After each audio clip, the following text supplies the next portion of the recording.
мы решили провести установочное заседание комиссии по геральдике и башкирской родовой атрибутике при Всемирном Курултае Башкир. То есть мы хотим учредить такую комиссию. Во всяком случае, наша комиссия по истории выступила с такой инициативой. И в связи с этим мы пригласили нашего эксперта, члена правления Союза геральдистов России из Москвы. Он в онлайн-режиме с нами. Переходенко Кирилл Викторович. Я начну, наверное. Кирилл Викторович, поскольку уже будет говорить, наверное, больше практические вещи, я в целом обрисую, так сказать, в целом ситуацию, что это такое. Дело в том, что, ну, как мы знаем, башкирский род состоит из родовых объединений или клановых объединений, названий много, но обычно мы просто род называем, да, роу. Их насчитывается более 40, некоторых родовых объединений есть родовые атрибуты, то есть они зафиксированы исторически, они зафиксированы этнографией. Родовые атрибуты включают в себя следующее, то есть это оран, то есть клич, агас, дерево, это птицу, кош, тамгу. И в некоторых случаях она включает кольчугу, саут или хаут по-башкирски.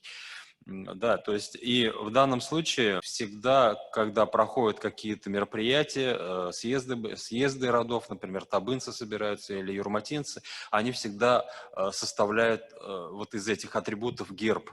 И этот герб принимается на общем собрании, но дело в том, что большинство этих гербов, вот, которые мы видим, они по большому счету не систематизированы, они составлены не по правилам геральдики.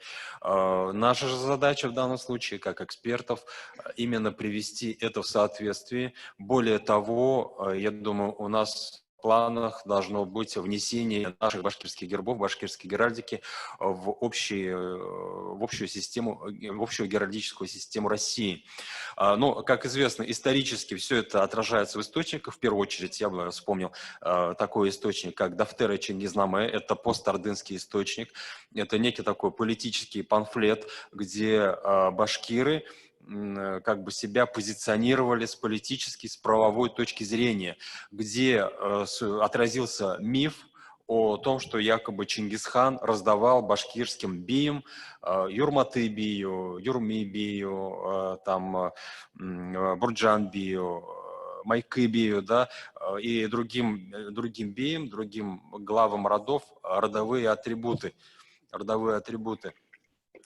То есть, да, они отразились в этом источнике. Более того, мы видим, как эти же атрибуты мы обнаруживаем в отдельных родословных, например, Шажера рода кыргыз. Отражается практически этот самый спектр родовых атрибутов. Здравствуйте, Кирилл Викторович. Я здесь в общих чертах обрисовал, какая ситуация у нас на сегодняшний день обстоит с башкирской родовой атрибутикой, что есть движение башкирских родов, что мы пытаемся создать из них определенные гербы, но все это не систематизировано. И я бы хотел вам передать слово как специалисту. Пожалуйста, и вы себя представьте еще раз и переходите к докладу. Спасибо большое. Добрый день. Позвольте еще раз поприветствовать благородное собрание и поблагодарить за то, что вы пригласили меня для участия в работе, потому что действительно вопрос очень важный. И на территории современной Российской Федерации, можно сказать, даже первопроходческий. Позвольте еще раз представиться. Меня зовут Переходенко Кирилл Викторович. Я член правления Союза геральдистов России, а также член геральдической комиссии по муниципальной символике при Геральдическом совете президента Российской Федерации. Вот. Начну, может быть, скажу несколько слов издалека. Вообще геральдическая служба была восстановлена 28 лет назад, в 1992 году, и за это время, конечно же, было много чего сделано в плане возрождения символики, как государственной, так и региональной, так и муниципальной, ведомственной разной, на территории практически всех регионов Российской Федерации, включая Республику Башкирия.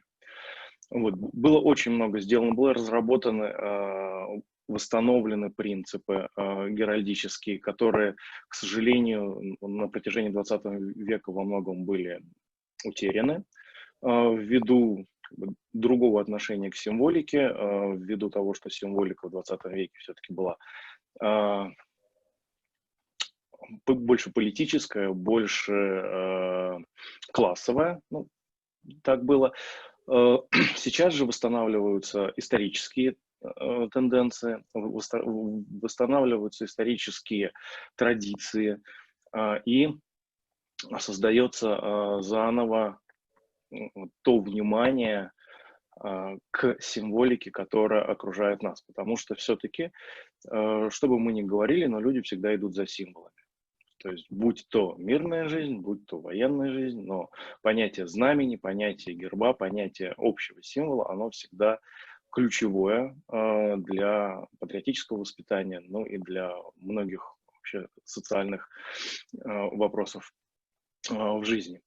Вот. И здесь, когда мы возвращаемся к личной, к родовой символике, то оказывается, что на данный момент пока законодательно в Российской Федерации этот вопрос не решен. Вот.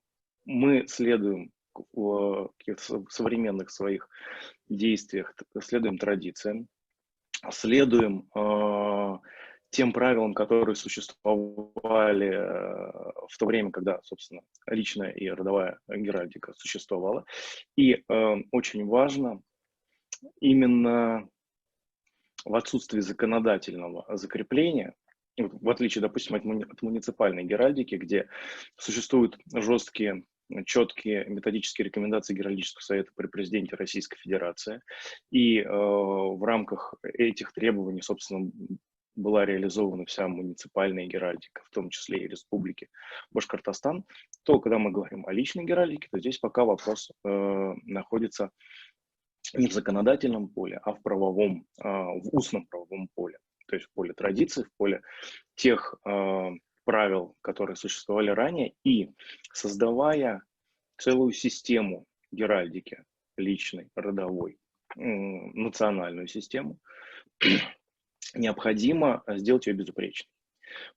И в связи с тем, что это первый опыт в современной России, вот именно такой национальный, то здесь нужно подходить очень внимательно к тем нюансам, которые мы будем, так сказать, воплощать. То есть, с одной стороны, мы обязательно должны сохранить максимально те символические традиции, тот опыт, который уже существует среди башкир. То есть вот эта многоплановая символика, которую уже сегодня упомянули, о том, что каждый род, каждое племя имеет целый ряд своих символов. Это и клич, это и священное дерево, священная птица, это тамга, это иногда даже кольчуга. Да? То есть мы здесь видим целый уже набор символов, которые необходимо увязать в классические правила геральдики. Вот. Когда мы говорим о геральдике, мы вынуждены ограничиваться теми принципами, не ограничиваться, руководствоваться теми принципами, которые сложились в нашей стране. Вот. Поскольку все-таки геральдика – это культурное явление с многовековой историей, даже в России. Мы знаем, собственно, с 17 века многие примеры гербов, и личных, и территориальных, и на протяжении нескольких столетий все это развивалось. И мы обязаны сейчас с вниманием отнестись к этой системе, чтобы никто никогда не мог потом даже сказать, что, дескать, да, сделали что-то там свое, но непонятно, на чем основывались, непонятно, почему проигнорировали какие-то исторические аспекты. Вот эти вещи нужно, конечно, учитывать. Я, наверное, сейчас не буду вдаваться совсем в детали. Вот, это вопрос уже такого рабочего обсуждения. Хотя, конечно, с удовольствием сегодня, там, может быть, в рамках рабочей сессии проговорили бы какие-то вещи, но нужно сразу сказать, что в первую очередь необходимо проработать некую иерархичность символов. То есть вот даже те перечисленные символы, которые существуют, то есть дерево, птица, клич, тамга, то есть они между собой увязаны в некую систему. И эту систему нужно тоже четко для нас определить, потому что, допустим, такие символы, как дерево и птица, они неизменны, они стабильны, то есть как бы раз утвержденные в каких-то исторических документах известные, и они должны сохраняться как та константа. Тамга, мы же знаем, что тамга – это тот знак, который мог меняться от рода к роду, от поколения к поколению. Вот, и здесь нужно четко понимать, что тамги, во-первых, должны быть четко зафиксированы. То есть их существует много. Я подозреваю, что во многих исследованиях все-таки уже проведено исследование, изучены эти тамги, они как-то каталогизированы, систематизированы, и попадая в герб, вообще, конечно, геральдика и тамги – это несколько разные языковые, символические языки, но мы знаем ряд геральдических примеров западных, которые также используют тамгообразные знаки в геральдике, и это, соответственно, норма, которую нужно просто очень аккуратно вписать, поняв, какое место, какой символ должен занимать в конкретном гербе. Вот. Поскольку герб – это не только знак, это еще не только знак, обозначающий имя, но это знак, позволяющий и отражать статус. Поскольку герб композиционно многогранен, помимо, собственно, гербового щита с изображением, есть дополнительные элементы, такие как шлем, девизная лента, намет, шлемовые украшения. И нужно понять, какие элементы символики какое место займут, какие будут играть основную роль обязательно, какие будут играть роль вспомогательную, уточняющую. Вот. Определить какие-то цветовые предположения, определить возможности всех фигур отражать не только имя, да, своего владельца, но и его статус, потому что мы знаем, что, собственно, есть исторически сложившиеся определения и старейшин, и глав рода, и эти статусы тоже могут быть отражены в геральдике, особенно когда мы говорим о родовой геральдике или о личной. Да? То есть когда каждый человек пользуется не только своим именем, но и визуальным именем. Герб – это визуальное имя, которое без слов, именно картинкой, сразу показывает, кто перед нами. И по имени, и по статусу человека. Вот. И увязать именно систему всех вот этих символов существующих, конечно, большая задача.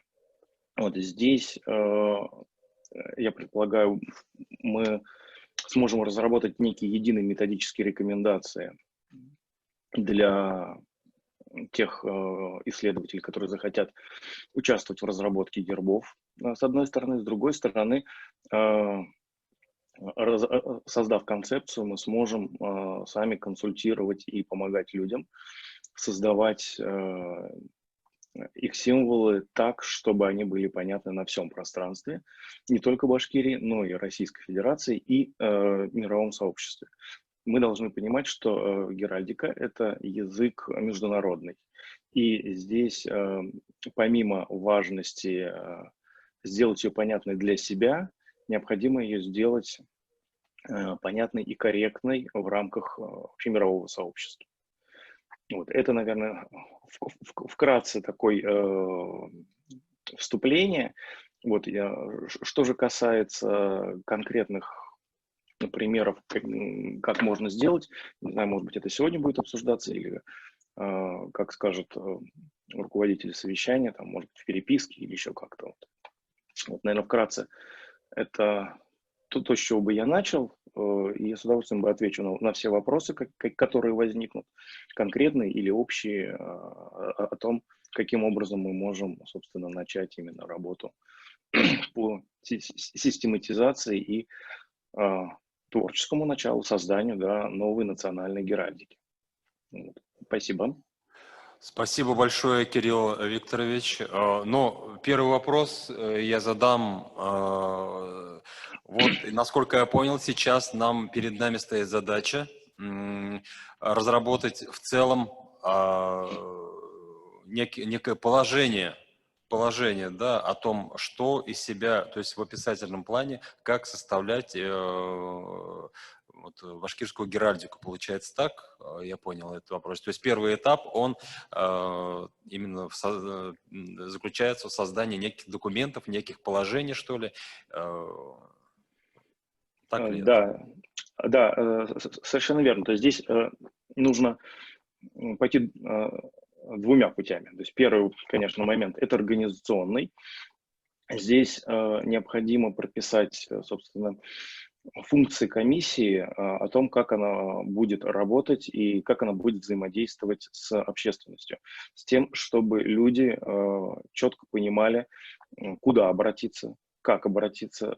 Соответственно, комиссия должна выработать свою, ну, часто это называют, конечно, методическими рекомендациями, но, скажем так, программный документ, в котором четко будет прописано, собственно, о том, какой герб, там, из чего состоит герб, да, какие в него входят элементы, какие элементы каким образом могут быть созданы, отражены. Вот, допустим, вы присылали мне предварительные рисунки, там в гербе есть лента с девизом и названием рода, да, вот с двумя словами. Сейчас поставить PDF, вы можете прям наглядно показать, Да, да, рассказать, да, да, что да. там не так. Вам видно? Да, да, да, да. Вот смотрите, у нас, значит, соответственно, вот изображение герба. Вот то, что я говорил, две ленты. На одной ленте указано название рода, а на второй ленте указан клич. Вот, собственно говоря, клич – это, да, это девиз, это то единственное текстовый элемент, который может быть в гербе, потому что герб – это изобразительное имя. То есть вот как у нас, у каждого человека в паспорте есть фотография, наше изображение, да, по которому нас узнают, и есть наше имя, написанное буквами. Это два разных образа, да, изобразительный и текстовый. Также и в гербе. Герб – это изобразительное имя, созданные языком символов. И единственное, что там текстовое для нас доступно, это девиз. Девиз, клич боевой. Да? Само же название рода в гербе, оно не нужно, потому что, собственно говоря, сам комплект, да, вот тамга, дерево, птица, вот этот вот набор символов, он нам уже указывает на название рода. Вот. И, соответственно, писать его не нужно. Понятно, что в справочниках мы подпишем, да, чтобы люди, когда изучают, понимали, о чем это речь. Но в состав герба такой элемент не входит. Вот, к примеру. Потом, смотрите, вот у нас сейчас здесь очень интересная получилась композиция, когда, значит, в гербе входит только тамга, вот, а вся остальная символика выходит за пределы герба. Но мы должны понимать, что самая важная часть герба – это гербовый щит. На самом деле, может быть только гербовый щит, все остальное – это дополнение.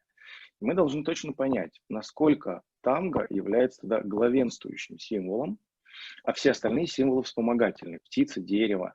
Потому что если же мы все-таки принимаем, что дерево и птица в символике рода играют не менее важную, а может быть, не знаю, вот на мой взгляд, сейчас даже более важную роль, поскольку они незыблемы, неизменны, да, то эти символы я бы, конечно, вносил бы в состав гербового щита. А вот кольчуга, шлем, то есть те вещи, которые как бы дополняют герб, вот, не являются такими вот основополагающими, они как раз могут дополнять герб, находясь, собственно, окружая щит. Да.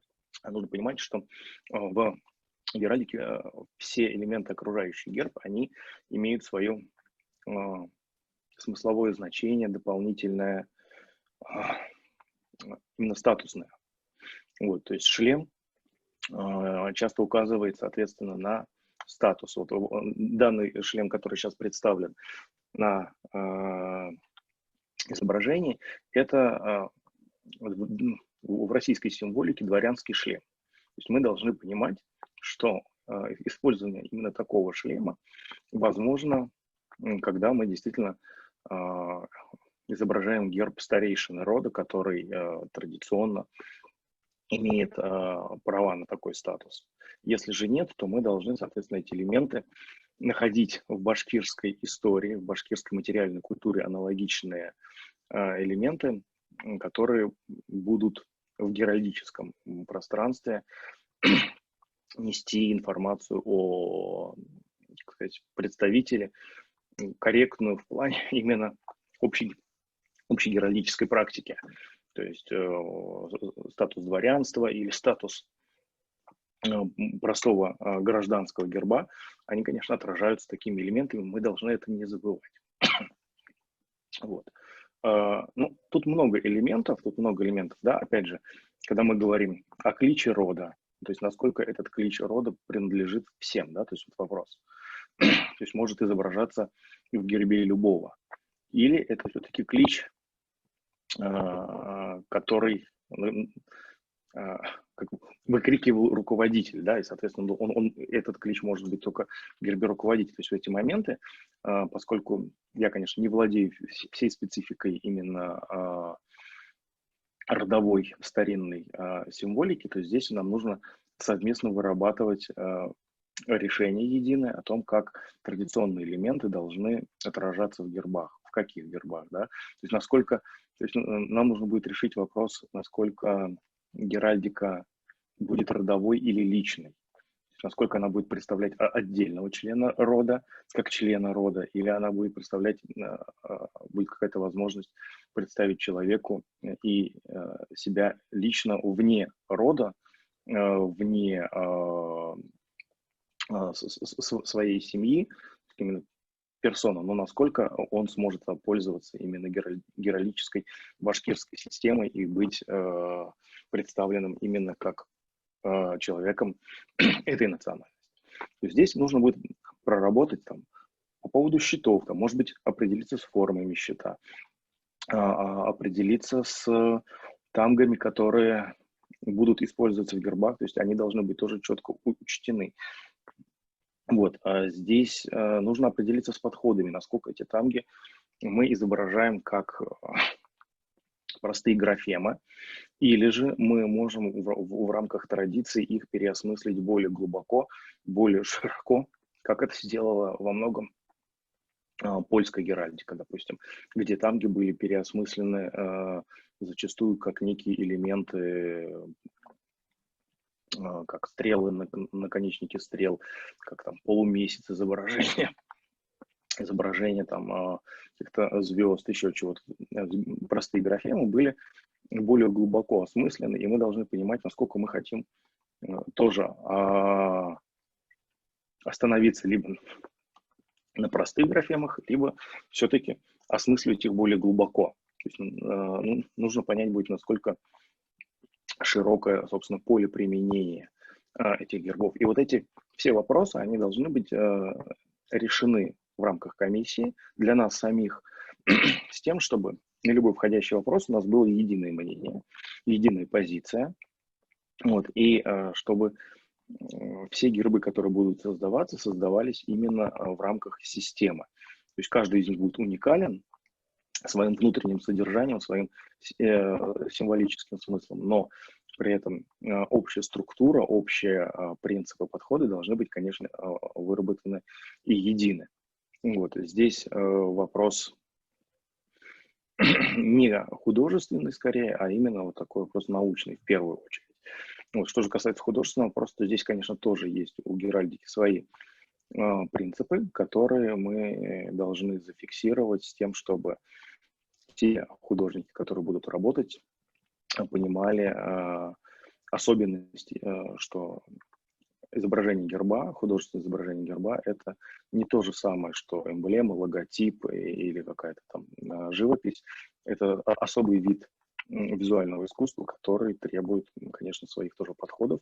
И наша задача будет научить тех людей, которые будут изображать, правильно подходить к этим вопросам. Ну и, соответственно, привлекать других специалистов, уже существующих, с тем, чтобы они могли показать сказать, высокий класс, разнообразие именно геральдической графики.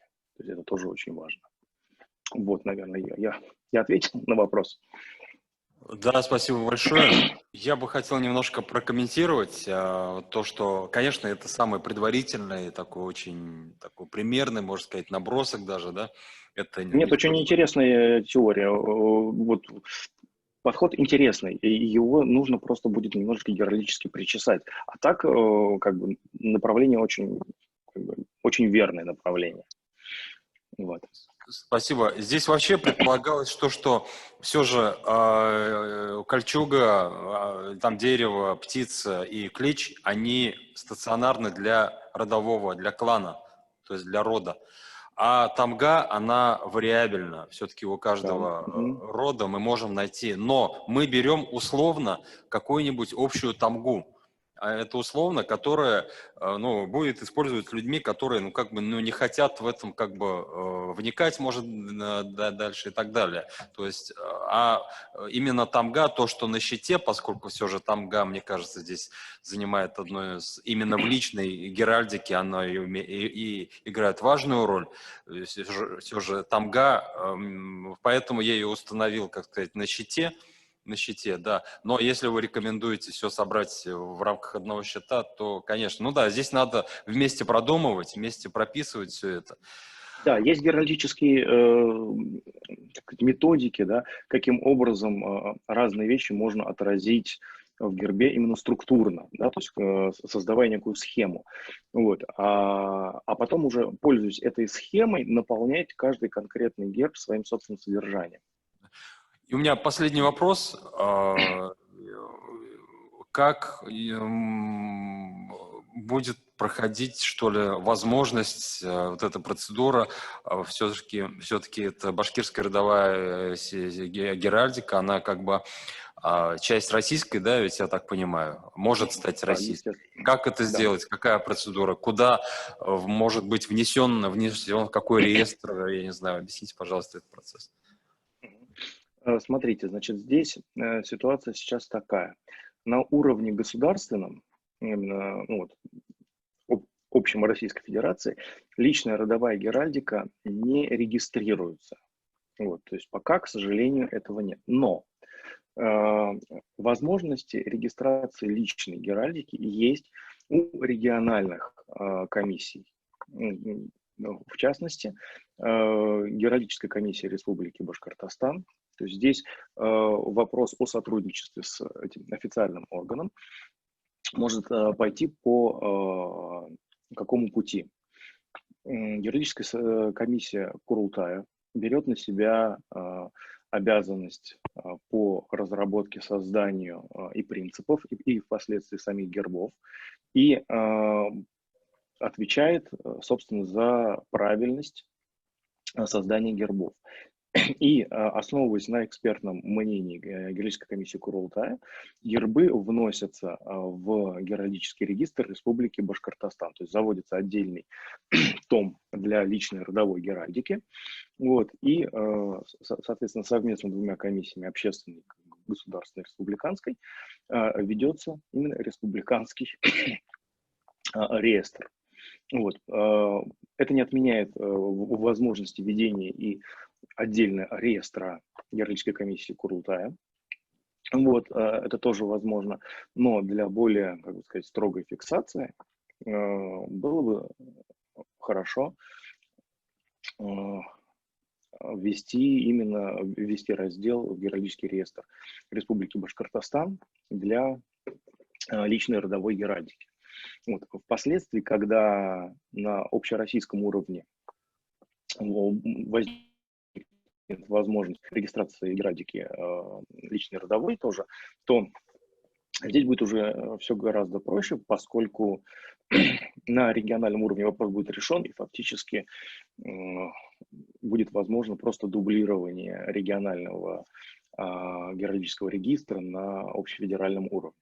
То есть здесь, конечно, нужно этот момент, мне кажется, подходить сразу серьезно и сразу на общереспубликанском уровне. Спасибо большое. Коллеги, маленькие вопросы есть? Комментарии? Я думаю, когда будут готовить вот герб, например, он усложненный, я считаю. Потому что если его применять, например, если рисовать каждый, вот, например, листик, например, это достаточно трудно. То есть герб должен быть, наверное, двух видов, которые можно применять, и который, вот, например, для красочный такой. Красочный — это один раз нарисовать, а чтобы перерисовать его, или человек где-то будет применять, это достаточно трудная задача будет, если там будет каждый листочек. И требования вот эти же были, например. Требования, нужно, наверное, вот основу, например, есть требования европейской геральдики, да? Есть восточные, которые вот просто рисовали тамги, рисовали там, ну, свои птицы, тамги, вот это все это использовали раньше. То есть мы сейчас будем исходить из того, что нам нужно знать конкретно вот эти требования, которые дают по европейской геральдике, и на основе которого, как я предполагаю, будет строиться вот эта геральдика башкирская. Ну, там тогда нужно, чтобы, ну, это, наверное, выработать, наверное, в 5, наверное, где-то пунктах самые основные требования, например, которые будут, например, вот как уже произнесли, не нужно писать название, там, например, рода. Вот такие требования вот конкретно. И дальше уже будет... Но мы ссылаемся на определенные правила, да? Да, вот это обязательно. Да, совершенно верно. Здесь, вот, собственно, о чем я говорил, необходимо будет прописать вот это вот правило, потому что действительно, когда мы говорим, если мы говорим о башкирской геральдике, все-таки, да, не просто родовой символике, то здесь важно понимать, что что этим заявлением мы выходим, ну, как минимум на всероссийский, на всероссийскую площадку, да, а вообще, конечно, общемировую, потому что, собственно, Всемирный Курултай, он уже подразумевает международность, и символика, естественно, должна пониматься международным языком, то есть она должна соответствовать международному языку геральдики. Что же касается изображений, сложности изображений, то здесь, да, конечно, герб, он может изображаться в сокращенных версиях, может изображаться в полных версиях для разных целей. И, соответственно, когда мы говорим о печатях, допустим, изображение на печати, где оно небольшое и довольно сложно все детали выверить, то здесь допустимы упрощения, которые также геральдически четко описываются. Вот. Но в целом я бы не боялся сложностей, многоплановых рисунков, потому что все-таки такие вещи создаются раз и навсегда и создаются профессионалами. Поэтому проблемы создать, нарисовать это красиво, достойно, я думаю, не будет.